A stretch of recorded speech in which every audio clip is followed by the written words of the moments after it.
Hello, welcome back to the Masonic Roundtable, a weekly program where Masons from around the world get together to talk about Masonic news and opinions in a friendly and social manner.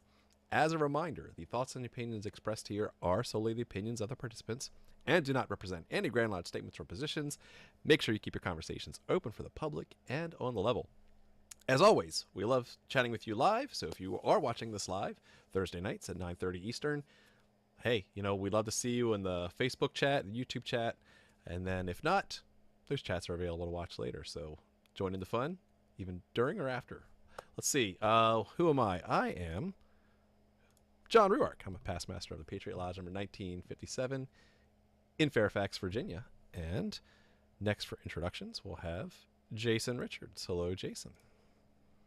Hello, John. Join in the fun, either during or after. I feel like that's an homage to like somebody's love life. You make whatever conclusions you want from that. Okay. Jason Richards, past master of Vacation Lodge number 16 in Clifton, Virginia, and member of Colonial Lodge number 1821 in Washington, D.C., and Lafayette number 79 in Zanesville, Ohio.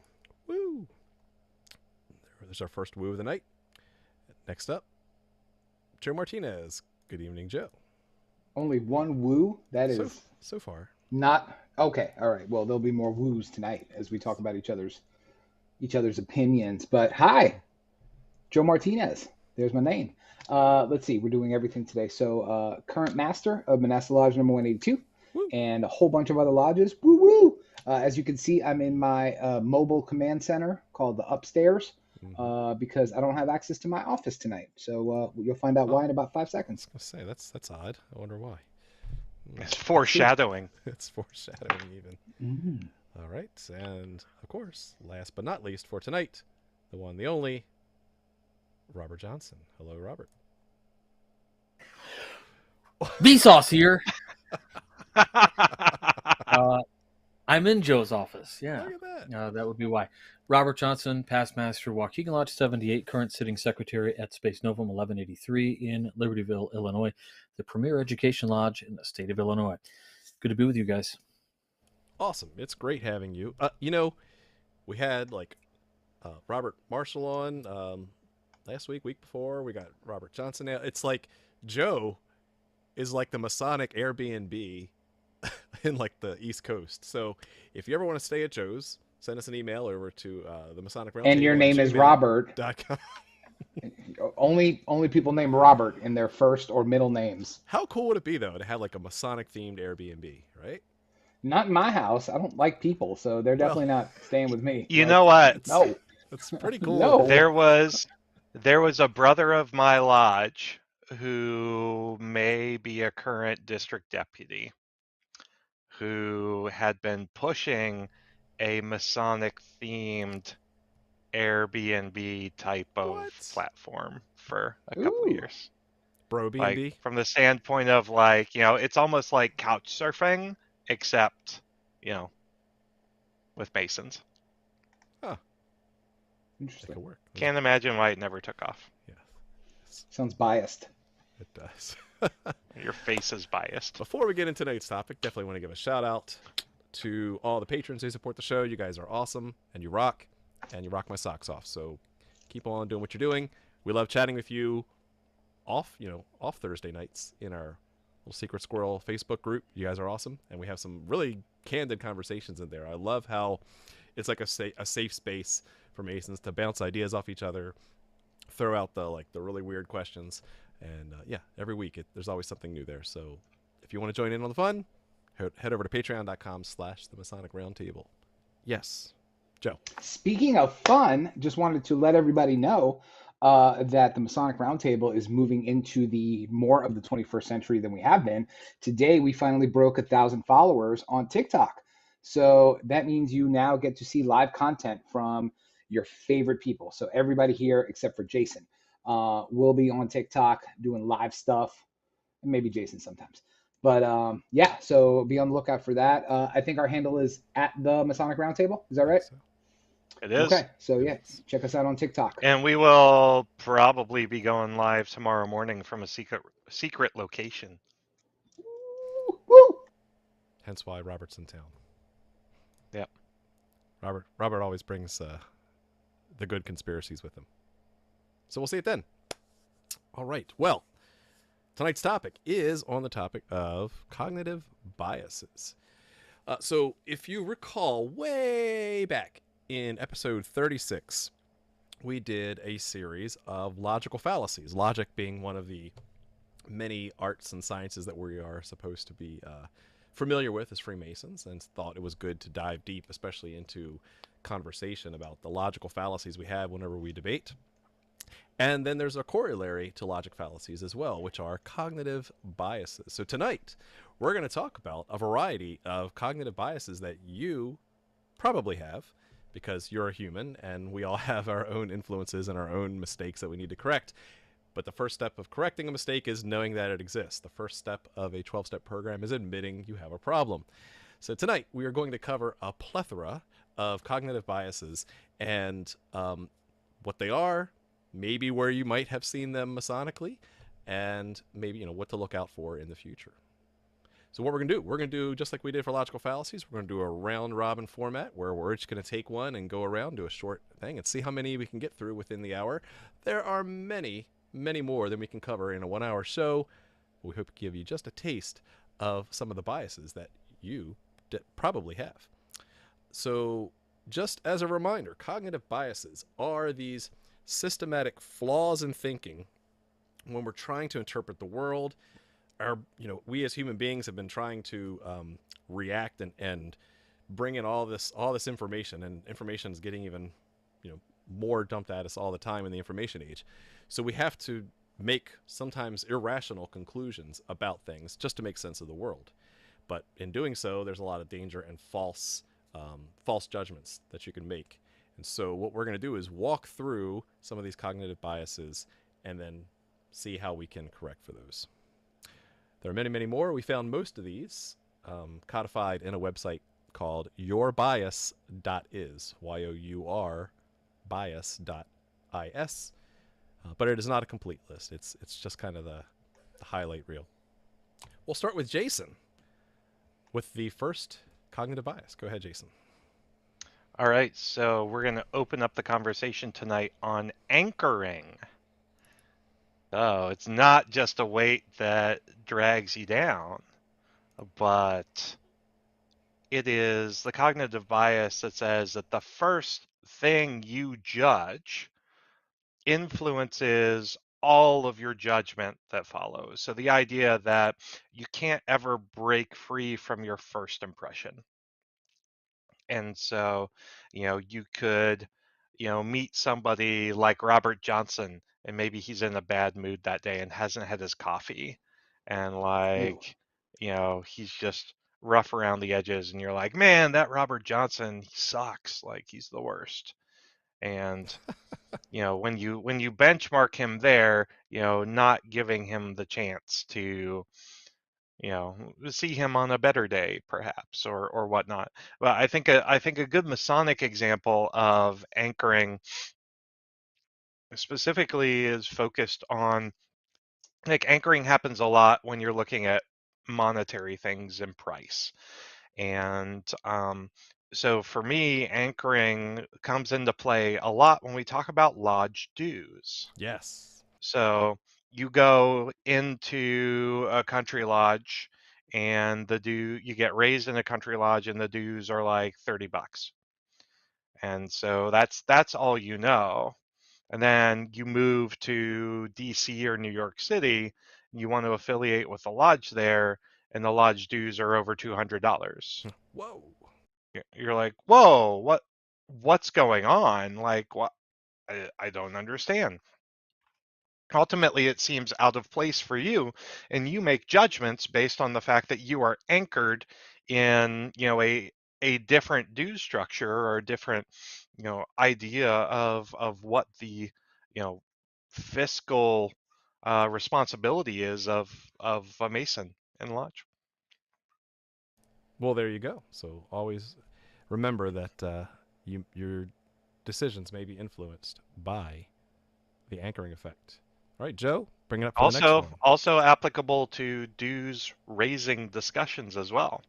So you have all the 60 and 70-year-olds going, I remember when the dues were $15. What do you mean we're raising it from 30 to 31 and a half? Okay, Joe can go now. Joe, next one. I was waiting for Jason's approval, as I always do. So yeah, so And another cognitive thing bias. about anchoring. Damn you. So this one we're going to talk about is the Dunning-Kruger effect, and a lot of people have heard of it before, but I think that a lot of people don't realize that this applies to many, many people in many situations, much more so than we would like to think ourselves. A lot of people in different facets of their life and the things that they do, whether it's work or lodge or family or anything, school, they all are impacted by the Dunning-Kruger effect. So what this is, and it was named after two guys, two psychologists, Dunning and Kruger, really intelligent name. But it's basically when you or someone overestimates their skill set or their knowledge in a certain subject or a certain task, and then they go forward with that diminished skill set or diminished knowledge, or their inability to do a task when they go ahead and do it. So basically, it's overestimating your own abilities or someone's own abilities, and I think we all do this again in one vein of our lives or another. Let's see, a lodge example I could think of is. Okay, I'll throw this one out there and see what you guys think. Dunning-Kruger effect in masonry, where people who basically check the box as attending everything and showing up and just attending receive rewards and receive accolades and receive honorary degrees and wonderful lapel pins and beautiful badges, basically as a result of attendance, where there's been no skill or no exemplification or nothing to show for moving forward in masonry, in the trappings of masonry. So they think that they're really successful masons just because they showed up and got a participation trophy. And I could pick numerous examples, but I don't want to offend anybody today. So yeah, I think that's included. Present, absolutely, and I think again we all yes. To bring it to a less lodgy example. People who are poor performers in their work or a task that they do oftentimes don't have any issue volunteering for extra work that's over their capacity, right? So they think they're being helpful when in fact they are a detriment to the overall goal because they have no skills in that task or job, right? So it's really hard to break through this effect because it really it requires turning an eye inward to yourself and noticing that I am not awesome at everything, and in this particular task, to use Jason's parlance, you suck at it, and you need to actually be aware of it and come to that. So that's Dunning-Kruger. All right, excellent. Next up, over to me, we're going to talk about the halo effect. So what is the halo effect? The halo effect is where the perception you have about someone actually influences part of their personality. It influences your other perceptions of them. So usually what happens is where if someone is attractive, you might think more highly of them. But even in the fraternity, have you ever had that one mentor that was like the icon of the lodge and really helped build up the lodge and became this hero figure even for the lodge? And so over time, this mentor could do no wrong, right? Whatever they said was gospel.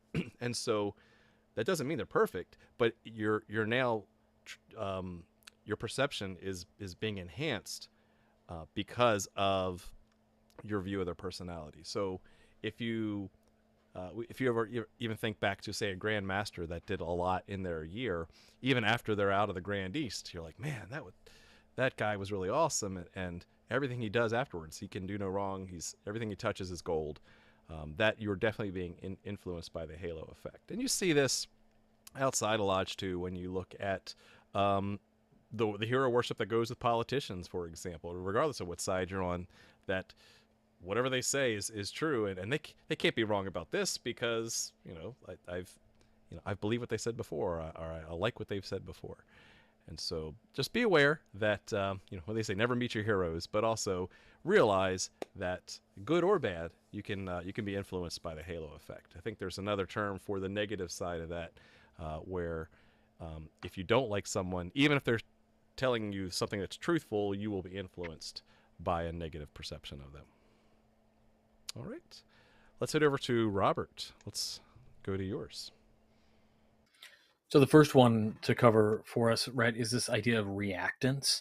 And it's got a basis right there, right? Just right in the word react. When I think about this, it's very like super childish, but we all kind of do it, I think. But it's probably one of the first ones that we learn as an adult, that we learn how to curb it. And so this is when you do the opposite of what is suggested, almost out of spite.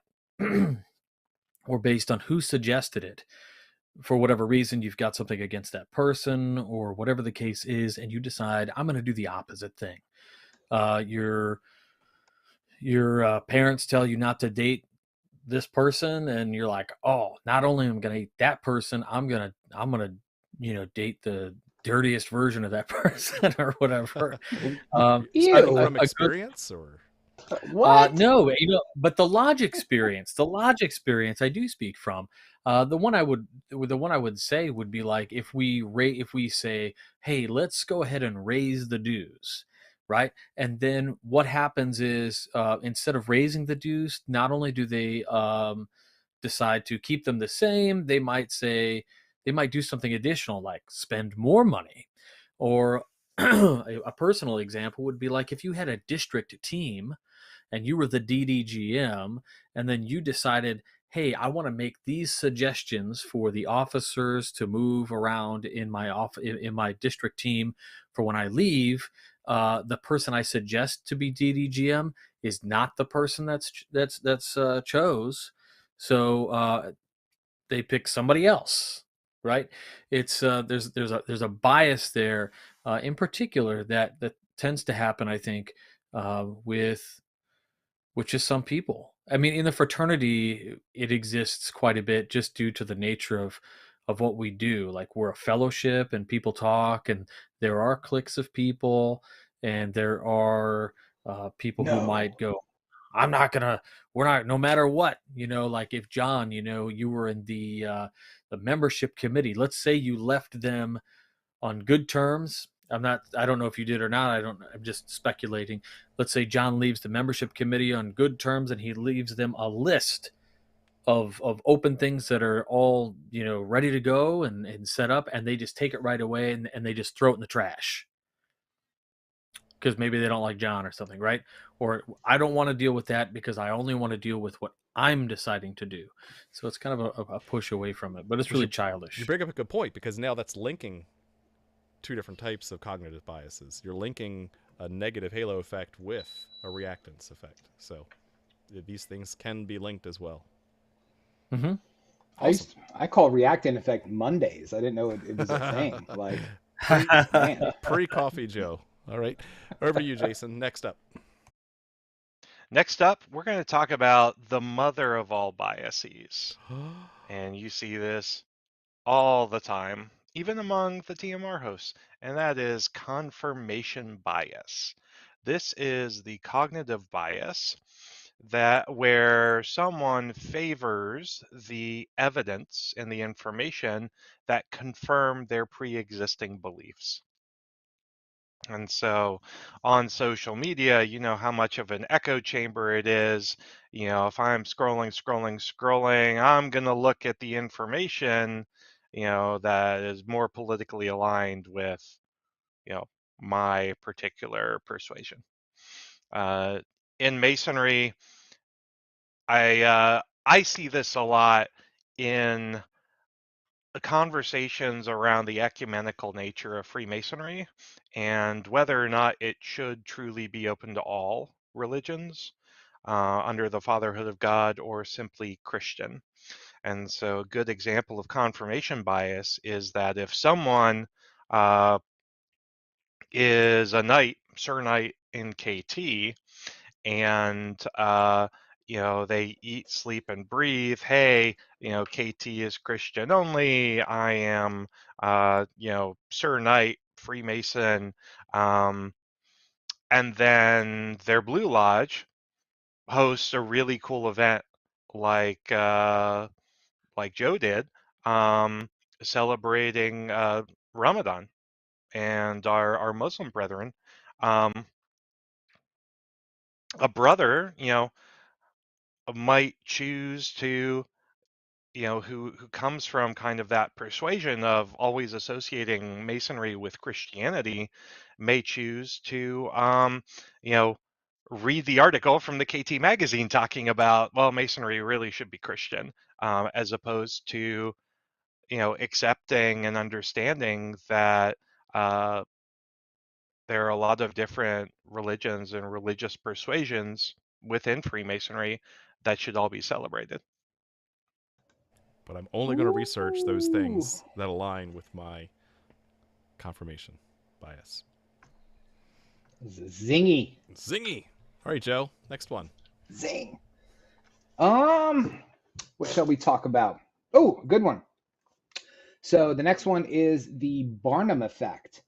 And what the Barnum effect is it is a phenomena that basically deals with people believing in things like generalized personality descriptions, like your newspaper horoscope, as if they're really accurate descriptions of their own unique personality, right? So it refers to our tendency to think that the information that we're provided is about our own unique personality, regardless of how general it is. So, things like, you get a really cool message in your fortune cookie, and it's like, oh, that really relates to me in my day, or your horoscope, where they're written so broadly that I'm talking about newspaper horoscopes, things like that. They're written so broadly that this has to apply to me, and it's such a deep, intentful thing because it only applies to me.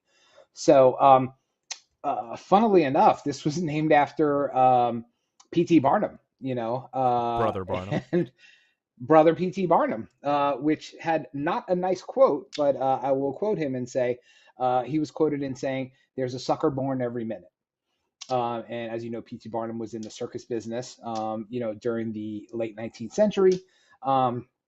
But that's where this effect got its name, where, again, it refers to human beings' tendency to be gullible, and to love attributing generalized, sweeping descriptions to themselves and only themselves.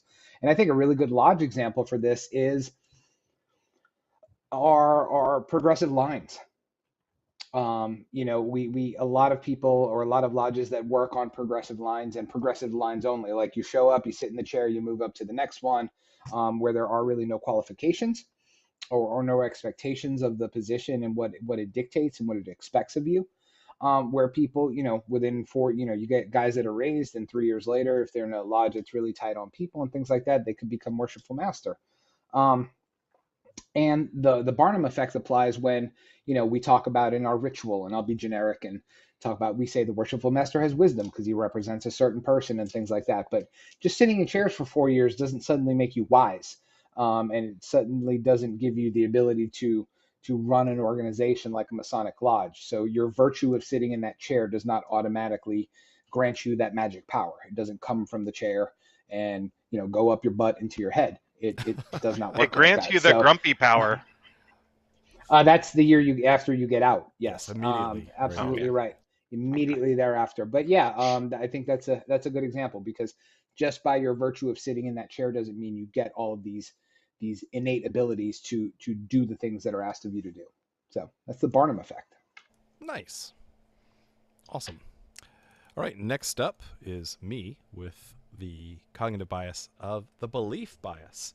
Now, this one's fascinating because it basically says that your evaluation of the logical strength of an argument is biased by the believability of the conclusion.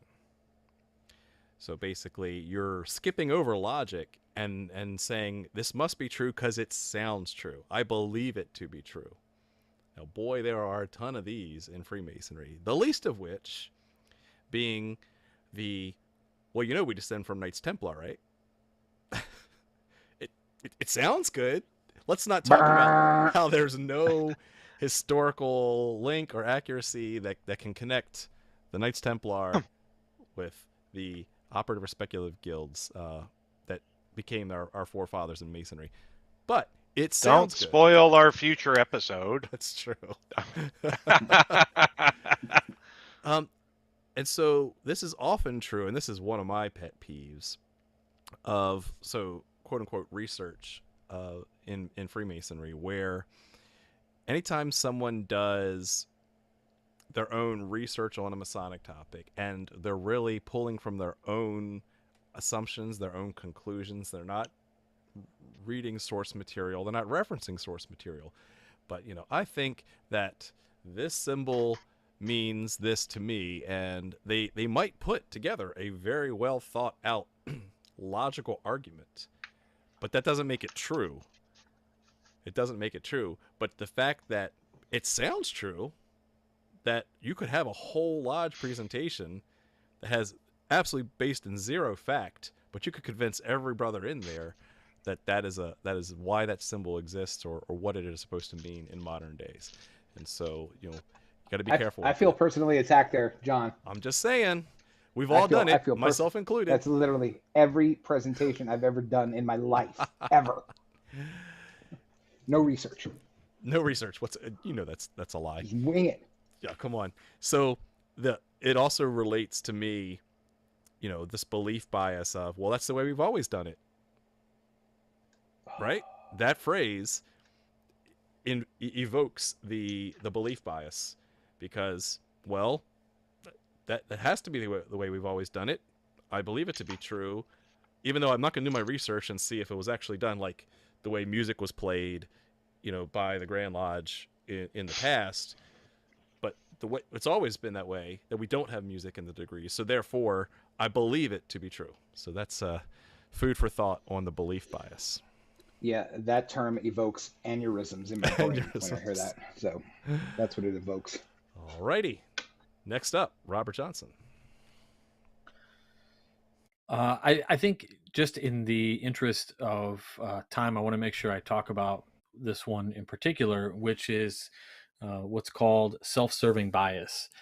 This is when you succeed and you believe that it is through your exclusive effort that you have conquered whatever has happened. And that's all well and good, right? It's great for your self-esteem, but also when you fail, you believe that it's everyone else's fault. So a great example of this is the whole in my year scenarios that happen with past masters. When you have a success, oh, it was a great idea that I had. And then when something sucked, it's because, the lodge didn't pull its own weight. Never mind the fact that you were supposed to be the key to the hearts of men and inspire them to do all the things. So, the success of a lodge is largely dependent on the leadership of the master along with his brothers. So you're always together no matter what. So both of the severe ends of this particular self-serving bias are wrong, right? It's not your success; it's the lodge's success, and it's not the members' failure. It's also your failure. So you own them together. But it's certainly is something that I think our brothers need to think about, in particular with their lodges and self-reflection, because a lot of times we want to think how well we did with something, and what's like you see it in the old black and white, Mo from Three Stooges, right? And Mo's like, glad I thought of that. Or Fred Flintstone saying that, right? And it's Barney's idea or whatever. But it's really important to be honest and to share your successes and your failures. So self-serving bias, right? That's a no. Don't do it. Try to be reflective, and when you think maybe you did such a great job, remember who hoisted you up. Boom. There you go. All right, let's go back to Jason for his next topic. All right, great. So now we're going to, I think, one of my favorite biases. It's also the most maddening. We see this a lot everywhere today. This is called the backfire effect. I was actually texting someone about the backfire effect this morning. The backfire effect occurs when some aspect of your core belief, like your personal core beliefs, is challenged, and all it does is make you double down and believe them more strongly. And so this occurs all the time in Freemasonry with conspiracy theorists. So why is it that the Leo Taxil hoax, now 150 plus years later, is still the thing that anti-Masons like run screaming to at the first sign, even though Taxil himself announced in a public forum that he made everything up? We have that on record, historical record. But when you tell somebody, conspiracy theorists that no, that was a hoax that has been universally disproven by the person who propagated the hoax in the first place, they say no, you don't know what you're talking about, or you're not at a high enough level, or That you can't be know true. the more you argue with them and present them with evidence, the more they double down and the more they internalize and actually believe their own Poop. essentially core values. This is fascinating to me because I I heard a phrase that helped me think through how to avoid this type of cognitive bias, and it basically says something along the lines of, what evidence would you have, would you need in order to change your opinion about something? And if the answer is, well, there's no evidence that you could provide that would change my opinion, then you've fallen into this bias, right? But if you stop and think, well, before I fall into this backfire effect or doubling down, is there some piece of information that if I found this out, I could change my opinion about that? That is how to get out of that trap, whatever that is. And so, geez, let's just look at what COVID has done over the past 2 years, politically, medically, just everything that goes with that. I've had to stop myself and say, okay, what new information would I need to have, honestly, and not like some magical, answer falls out of the sky. But no kidding, what data would I need to see, being a data-driven guy, that would help me change my mind? And that's helped me get out of this trap. And I've changed my opinion a couple times based on new data. Let's head So over. that kind of brings me back to the debate years and years ago between Bill Nye and Ken Ham at the Creation Science Museum down in Kentucky. Ken Ham, renowned young Earth creationist, Bill Nye, wacky science person.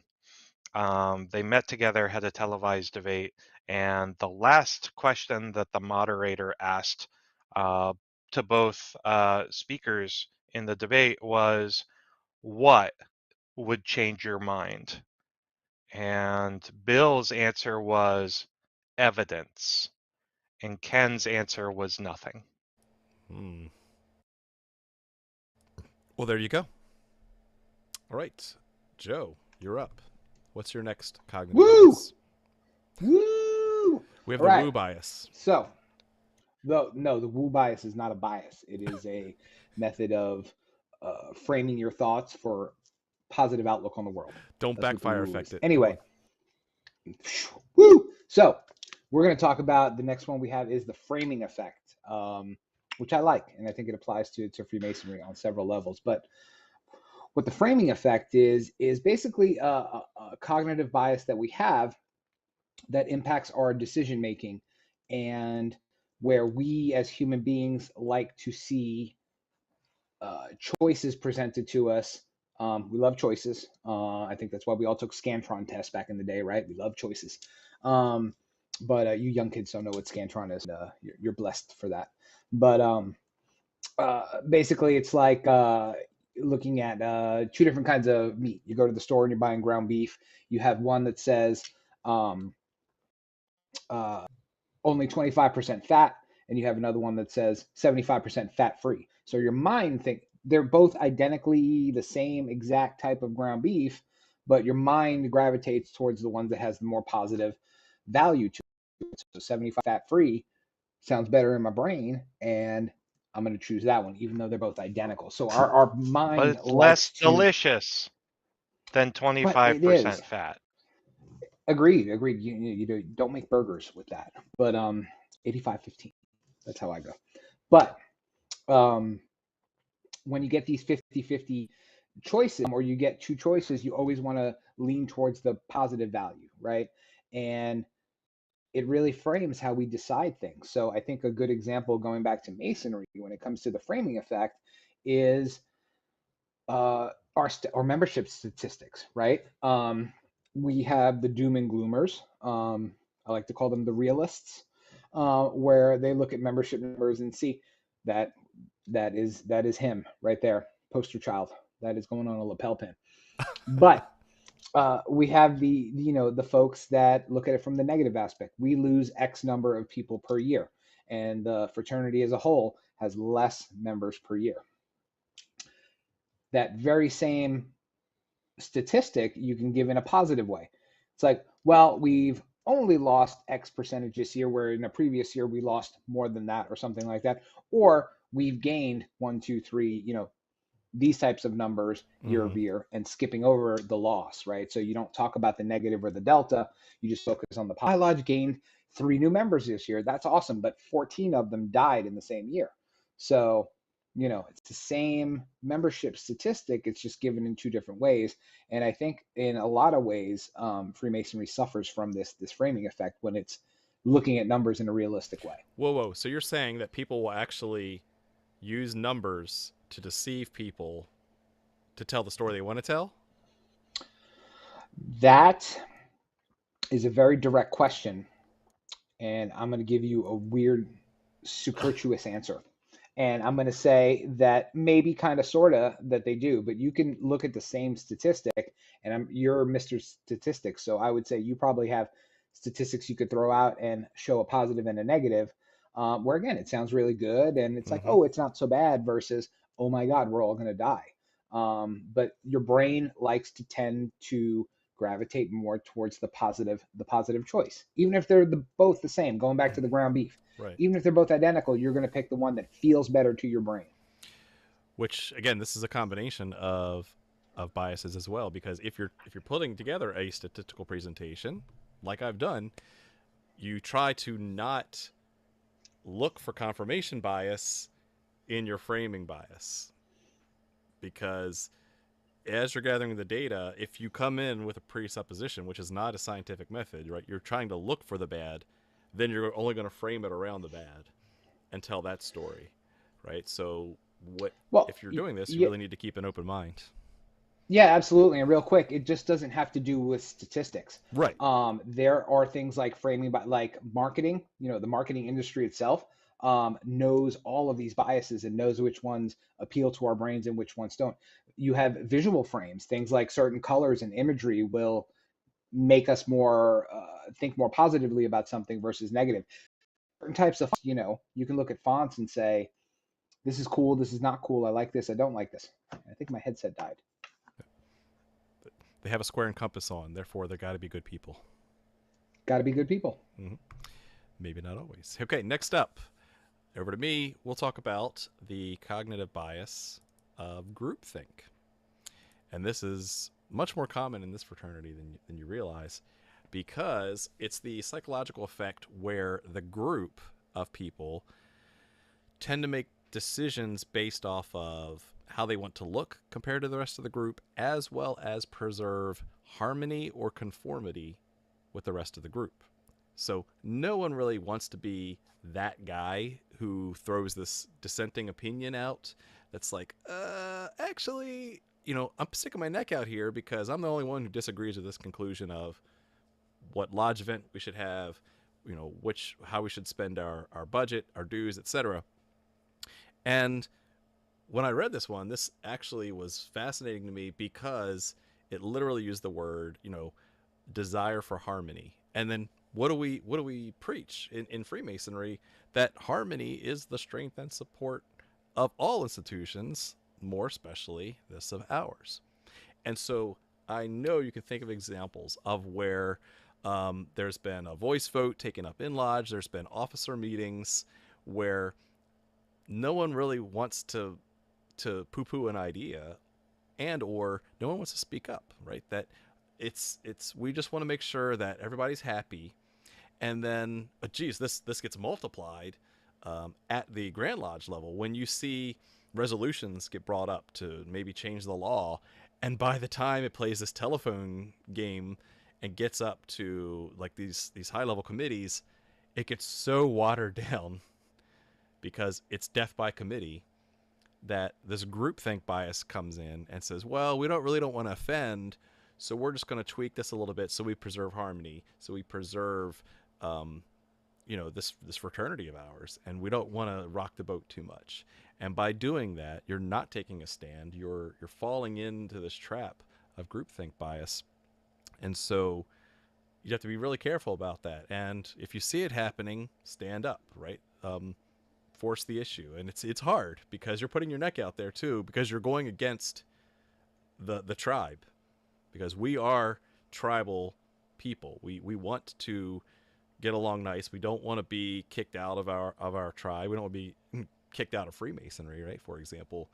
And so be aware that when you put your neck out there, you really are trying to do the right thing without it falling into this trap of groupthink. Okay, let's head over to Robert for his next one. Let's do the negativity bias. So negativity bias is essentially when you are a person. Oh, don't become the thing.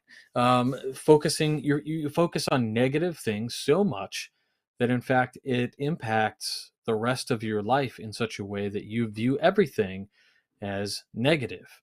A common thing that, like, if you look up this particular bias that you'll see a lot of is people who maybe have been hurt in a relationship before and then just assume that all women are out to hurt men or all men are out to hurt women. And this is simply not true. It's just the bias that has been constructed for you because of your individual subjective experience. You may have had a terrible experience with something. Maybe you don't like roller coasters because you had one bad experience. This is an interesting one. We should remember to always keep an open mind and to try new things. And of course, as brothers, have some empathy for people who have been hurt in these kinds of ways. But think about in the fraternity, this might be very interesting, right? You could have somebody who focus on lodge failures and never want to try anything again. Oh, we tried a spaghetti dinner 10 years ago and it was terrible, so we're never going to do that again. Or maybe you proposed a new bylaw and you didn't get it passed and people had bad things to say about your bylaw, and so you just never want to do that again. Oh, nothing ever works because the one time I put up a new bylaw, it got shut down. Or in the form of relationships, even maybe Freemasonry, because we're a fellowship, we have the ability to assist somebody in having a closer relationship with fellows of his lodge. In particular, if he's like somebody who's had bad experience with friends or whatever, the lodge is a step in the right direction perhaps. And in this case, maybe would even assist somebody in overcoming a negative bias. But that's the negative bias, and don't do that. Don't do that. I did want to highlight, that reminds me of, I believe it's Edward de Bono. He has this concept of the 6 thinking hats. I think he puts a color to each one of these different hats. And so when you're brainstorming, like as a group, one thing that you want to do is say, okay, for the next 5 to 10 minutes, this idea that someone pitched out, we're all going to put on these this white hat, which is neutral objectivity. Let's just talk about what do we know about this idea without casting any bias on it. Okay, now we've talked about that. Now let's actually skip ahead to there's the black hat, which is the one that Robert just talked about. Let's actually put on some negative bias, get that out of the way. Let's talk about all the negative things about this. And then conversely, right, you want to look at the yellow hat side. Okay, we've all talked about the bad stuff. You got it out of your system. Now let's switch over to the yellow hat. Let's look at the positive side of this. And because guess what? There is the corollary to what Robert brought up. There is an optimism bias as well. Let's focus only on the positive things that could go well with this idea. And you can see how being aware of it and then giving it time to think through these different stages of bias allow us to own the bias and move on, so that all these different thoughts and viewpoints are brought up. So which hat is the screaming bias, where you just yell and then push your idea through? That would be the red hat is the emotional view, right? Okay. I want that hat. Just do it already. What is wrong with you people? Can't you see that I'm a people person? I'm the black hat. Yes. Womp womp. Johnny Ringcloud. All right, Mr. Black Hat. Are we back to you again? Jason, what's your next comment? Isn't it Robert's turn? He just went. He just did the negative bias. Jeez, what's your bias? that he can't pay attention. Oh, shush. Nobody likes you. It's a negative bias. Except everybody. Yeah, I know. Next bias here is declinism, or declinism, or Jason didn't try to figure out the pronunciation before the show. Sounds good. Ultimately, the second one. This cognitive bias. Shut up, Joe. Nobody likes you. That's two for except two. Everybody likes you. This happens when you remember the past as better than it was in reality, and you expect the future to be worse than it will likely be. So if you are sitting in lodge listening to John's presentation on membership statistics, ultimately, there's a bias here for Masons who have been Masons for a long time, even 10, decades. 15, 20, 30, 40 years, decades, to say, oh my goodness, Masonry was so much better back when blank. We never had these issues of harmony. We never had to worry about paying our gas bill. We always had every single seat in the lodge filled. No one had to wear masks. And so that is one way where brethren look back at the past with rose-colored glasses and then project kind of that black hat, dark-colored glasses forward, saying, if this is the way we are now, then it's just going to get worse in the future. Because ultimately, part of this fallacy, or rather part of this bias, is that, you're painting the past as so much better than the present day. And so you then anticipate that trend line is just going to keep going down into the future. I would just wanted to add to that, Jason. The fact that we can look at the statistics on some of this to prove that bias. There was a time when it was really funny too, because we had this past master in the lodge who was saying the same things you are. Oh, we filled all the seats and everybody did all this, and we had so many people at the meetings. And this past master of my lodge, this other one, Brother Tom Love, stood up, asked to be excused, went outside the lodge, went and got the minute books from 1960 and like another one from like 1920, and then came back into the lodge and then shared the fact that at any given meeting there was likely never more than about 13 people at every meeting. He was like, stop thinking that we were something we were not. It's a fantasy. It's rose-colored glasses. Wow. Well, and So, you can think about that. Kudos. You can think about that, oh, excuse me, the heyday of Freemasonry back, at the formation of the premier Grand Lodge of England. Like, speculative masonry was exploding. You had the Royal Society, Desaguliers and his contemporaries. Like, that was awesome. Everything was fantastic and great. And you do know that, like, within the first 15 years of masonry, the premier Grand Lodge of England fractured Almost died. and right? completely broke apart and almost destroyed itself. Yeah. Over green beans. I see the chat blowing up. You just show for me you, the documentation, and then I will Green bean bias. consider your hypothesis. The more green beans you have at a meal, the better the lodge event will be. There's your green bean bias. Oh, I love it. I hope you get a mildly annoying disease. I'm next. Yes, love green beans. So mine is it kind of dovetails into John, the last one you talked about. Mine is in-group bias.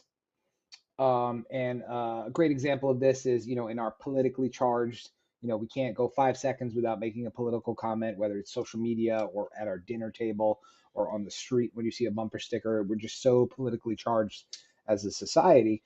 It's you're walking down the street and across the street you see someone wearing a Let's Go Brandon shirt or a Joe Biden rules shirt or something like that. And just by virtue of looking at them, never meeting that person, never interacting with that person, never speaking to that person, you've associated them with a group, have made judgment calls about them, and you've already categorized this person as the type of person that you think they are. And that stays in your mind forever. So that's, and to add on to this, it's in-group bias specifically is you have those thoughts and you have these preconceived notions and they, form your mind. But then it also comes with the idea that my group is better than your group because I don't like the group that I've put you in arbitrarily, right? Just from looking at a t-shirt or something like that. So, I mean, I think this is rampant in Freemasonry, right? And on a couple of levels, right? My lodge is better than your lodge because, we don't serve green beans there. That is a factual statement with evidence. So I wouldn't put it in the in-group bias. But, my lodge is better than your lodge because we play music. Or, my lodge is better than your lodge because we had, we raised 45 people in one day. Yay! So that makes us better than your group. So it's always mine is better than yours because of this. But again, it's not with evidence. It's not through fact. It's through because I made a judgment call based on what I think I know about you. So really rampant, not just in Freemasonry, but in general, touches a lot of our society, and it's something we need to kind of break the habit on. Yeah, I'm glad you brought that up because I had a work mentor who was really smart in organizational dynamics, and he didn't really call it this in-group bias, but he was very quick to pick up every time the conversation shifted towards, well, if only they did XYZ, right? And so he says, anytime that you start talking about them or others, or it's always their fault, it's not our fault, it's their fault. Anytime you put someone in an other category, you're doing this in-group bias. Even if you haven't defined what that group is, it's not your group. And so again, that's one way to break this in-group bias is to, anytime you hear yourself, well, if only they did, or they're different because, you're already down that path. So try those to people. So try to step away from that. If y'all have the term "those people" in your vocabulary, take it out now, put it in a dumpster, and set that dumpster on fire. Okay? That's something that those people in Manassas would say. I'm just saying. Those people, I don't live in Manassas, so don't get smarmy with me, Smarmy. buddy. All right, let's talk about another Smarmy. smarmy bias. The next one is the availability heuristic. This is sort of like framing, but it's one that we tend to do a lot whenever you hear a lot about something in the news. So whenever the availability of something, or the more recency or the more common that you hear about something, you tend to overestimate its actual statistical probability of happening in the real world. So if there's a really bad tornado that comes through your town and there's another one a week later, you're going to start saying, boy, we've had this huge increase in tornadoes. When if you look at it over time, it's probably about the same. They just happen to be a week apart. So you see that with weather events for sure, and people overestimate. Well, we're getting so many more hurricanes now because of global warming, and when you go step back and look at the data, we have just the exact same number or fewer hurricanes over time. But that happens a lot too when lodges are trying to improve themselves. One example could be, and this is again like a framing bias, where you could say, hey, our lodge is doing great. Like, we've raised 10 brothers over the past 6 months. Like, we are doing great. We're kicking butt. That may be true, but let's expand that window here and let's look over the past 5 years. If you're only going to talk about the last 6 to 10 months, you're yes, I'm very happy that it's recently you've been growing pretty quickly, but as a whole, let's step back from the recency effect, the availability effect, and look at it at a bigger picture to see, are you really on track? That goes exactly into framing. So, we raised, how many people did you say? 10 people in 6 months? Mm-hmm. What about the 50 guys over 90 that just suddenly died too? No, but we raised won't talk 10 about those in the past Right. 6 months, Joe. I mean, come on, let's have a little bit of optimism bias here. 10 in the past 6 months. I'm going to hit you with a whole bucket full of math and see how that works out for you. 1.5 bucketfuls. It's called a net negative. Yeah. And I fell under that trap too, right? One other like real world example that's not like raisins or tornadoes is all of a sudden there was this one period over the past 2 years where a lot of people I knew started to get COVID. And we're like, oh, there's got to be a surge. There's got to be a peak of COVID going around. It just happened to be the availability, the people that I knew personally that were getting it. And so I'm putting on my bias there when I'm saying, well, they were fine before for the past year. Now all of a sudden they're getting it. There must be a surge, but that was not true if you actually look at the data. So that's something to consider. And I think we're ready for Robert's final one because we are pushing the hour. So let's end with Robert, and then we'll go around one last time to talk about our favorite bias and or how to avoid them. Go ahead, Robert. The next one is I'll go back and I want to do curse of knowledge. So curse of knowledge is essentially that you've mastered a particularly confusing topic and you assume that others also know exactly what you know. This happens a lot during the political seasons, right? Like when people talk about how the electoral system works, or any number of things that can really confuse people. And the idea is that because you've invested some time, and let's face it, I think there are several people out there, and I would suggest that I'm probably guilty of this myself post my 20s, acting like I've always known what something was, when in fact I probably looked it up 10 minutes before to look smart in class or something silly. And the bias is that you've actually moved beyond this, and maybe you're more mature now, and you do know how something works, and then you just talk about it in front of other people and you assume that they know the same thing you know. And a good example of this in Lodge is that anytime you're arguing or having a condescending attitude towards Lodge members who don't understand, maybe like Grand Lodge procedures. Hey, I want to submit a bylaw revision. I use that because that is a confusing process. And so, maybe somebody asks how that's done and you've got this condescending attitude about how you're trying to explain it. And you're huffing and puffing like, oh, geez, this guy doesn't know. he doesn't know how to submit a bylaw revision. Hey, he doesn't know how to submit a bylaw revision. Can you believe it? Uh, so that kind of silly stuff, and it's called the curse of knowledge, and there's a whole other there's many other ways that this can be applied, but when thinking about lodge, I say what do we say? Be condescending to your inferiors, meaning you go down to their level. Don't be condescending. Don't be a ding dong. This is really fascinating because in my professional career, I knew a guy. It was this brilliant PhD. He could do math in his head that would just like crush my best abilities ever. And I observed him one day. This was early on in my career, and I watched him have conversations. And he was this brilliant mathematical PhD, but he was talking to senior managers who weren't very technical or weren't very smart in the math. And watching him, I would see him shift the conversation down to the level. It wasn't being condescending. He was just trying to explain it at a more simple level. And as you would see him slowly raise the academic level of the conversation, and he would meet to where someone's ability was. And it was a fascinating tool that I found where you're actually trying to get around this curse of knowledge and say, let me step back and realize I may know more than this person, but I'm not going to do it in a condescending way. I'm not going to do it in a harmful way, but I'm going to say, let me make sure that we're talking at the same basics before we start moving up to another level, and that's helped me do that. Joe? Yeah, you just made me think of something that I haven't thought of in a very long time, and I'll be super quick because I know we're running on time.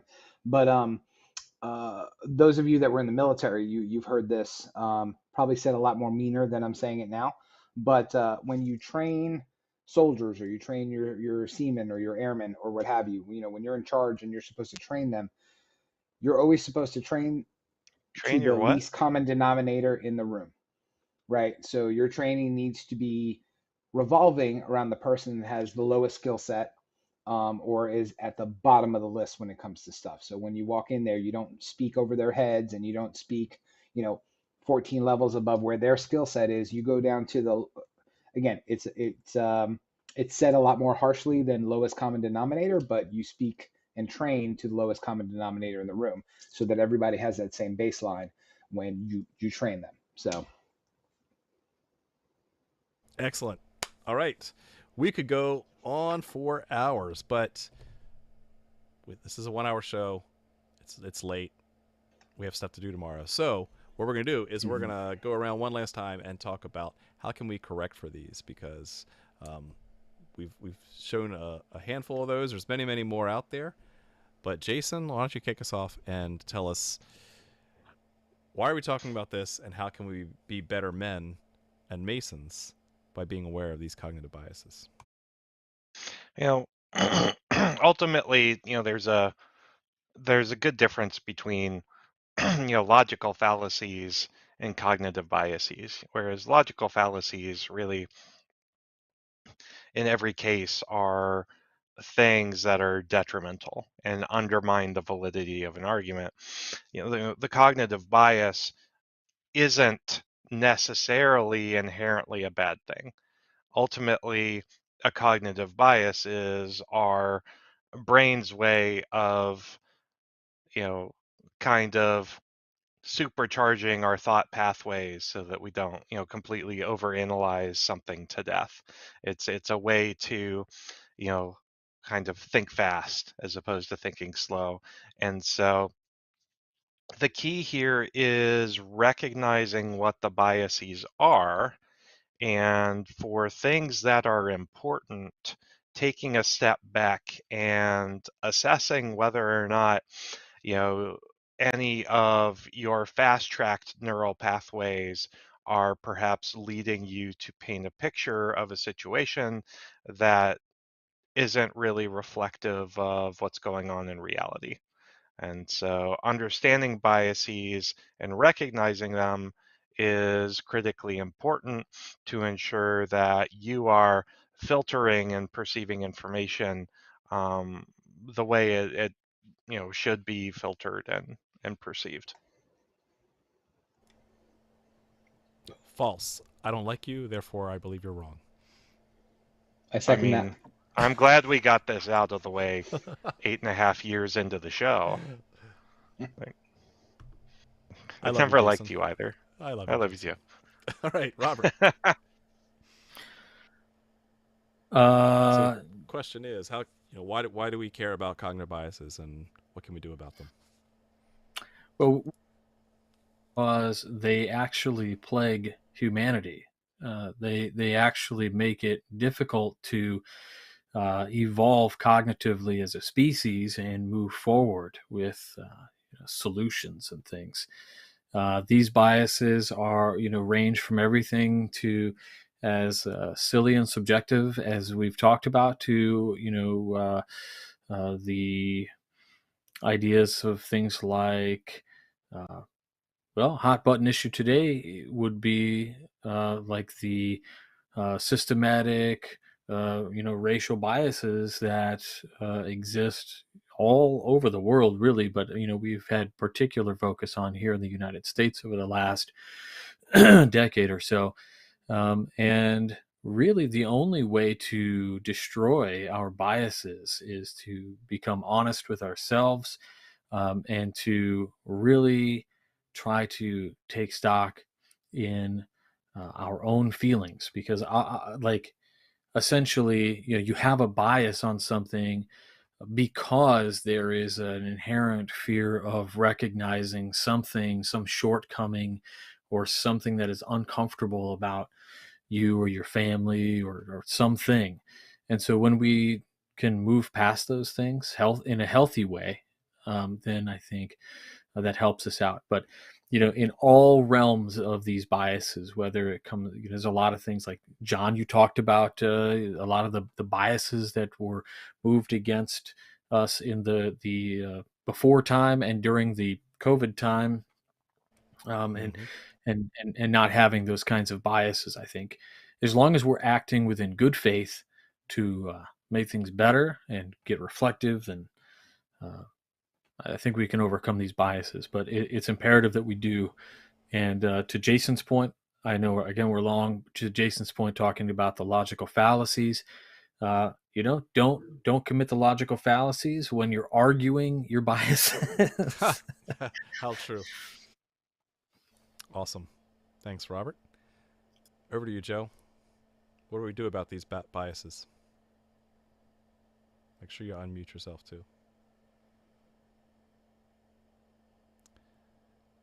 Not yet. Wait for it. You have a mute button bias. So you take these iPods out. Next thing you know. How about now? How about now? We got you. Yeah! I said it all when my mic was muted. No. So really quick, the way to solve this is very simple. It's you need to split yourself into two people, okay? Kind of like bifurcating yourself.